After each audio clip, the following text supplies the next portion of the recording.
Bapak, ada kekhawatiran dari masyarakat sipil, Pak. Proses pembentukan undang-undang kita, proses legislasi, makin jauh dari rakyat, Pak.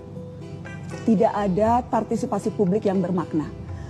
Dan menjadi semakin krusial hari-hari ini, Pak. Terutama karena kalau kita lihat daftar RUU yang akan segera dibahas di DPR, RUU Kepolisian, RUU Kejaksaan, hingga RUU Penyiaran, Pak Presiden.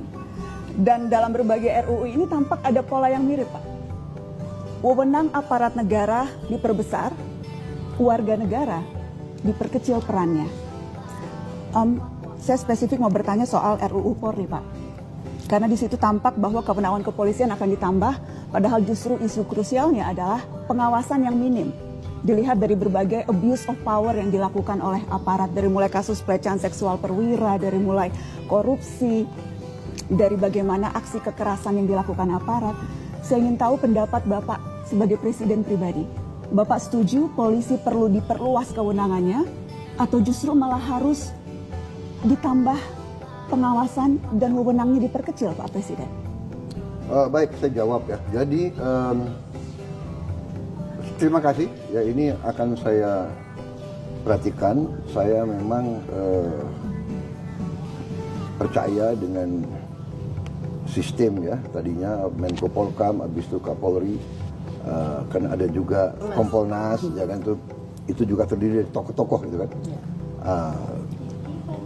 Kemudian kita juga punya, ya kita kan punya sistem politik, bahwa semua undang-undang itu kan dibahas oleh semua partai politik yang dipilih oleh rakyat, kan begitu kan?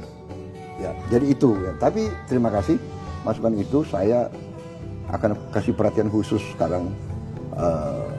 Mungkin alinea akan saya pelajari. Ya. Sebetulnya tadinya saya anggap undang-undang TNI adalah hanya masalah yang krusial, itu kan hanya masalah penundaan penambahan usia pensiun. Tiga pasal, Pak. Iya. Tapi yang intinya kan itu, yang ada perubahan. Yang lain kan tidak ada. Tapi kita nggak tahu ada apa enggak, Pak. Soalnya nggak pernah dibuka. Loh, tapi kan dipelajari oleh semua partai, termasuk partai oposisi di luar pemerintah kita. Dan iya kan? Kembali ke itu, Pak. Karena prosesnya yang tidak transparan, draft yang terkadang kerap kali tidak terbuka. Kemudian juga pertemuan-pertemuan bahkan sudah diketok belum dikasih tahu. Pertemuan-pertemuan bukan di lembaga DPR tetapi di luar ruangan parlemen begitu. Ya, maaf ya, tapi ini kan sudah berjalan belasan tahun. Anda paham kan, kadang-kadang orang itu istilahnya menyelesaikan suatu masalah itu kadang-kadang ada istilah konsinyir. Mereka kerja berapa hari tanpa berhenti loh itu. Tapi ya, kuncinya rakyat jadi, tidak mendapatkan akses untuk ikut, itu rakyat tidak ada. Itu mekanisme itu bisa kita perbaiki. Tapi kan ada beredar naskah-naskah ngarang-karangan kan begitu. Karena naskah resminya tidak diberikan, Pak. Iya, come on. Kan Anda kan punya wakil rakyat. Kan ada sekian ratus wakil rakyat. Tidak semua di pemerintahan. Benar nggak? 80% koalisi Bapak. Iya, 80%. Oke.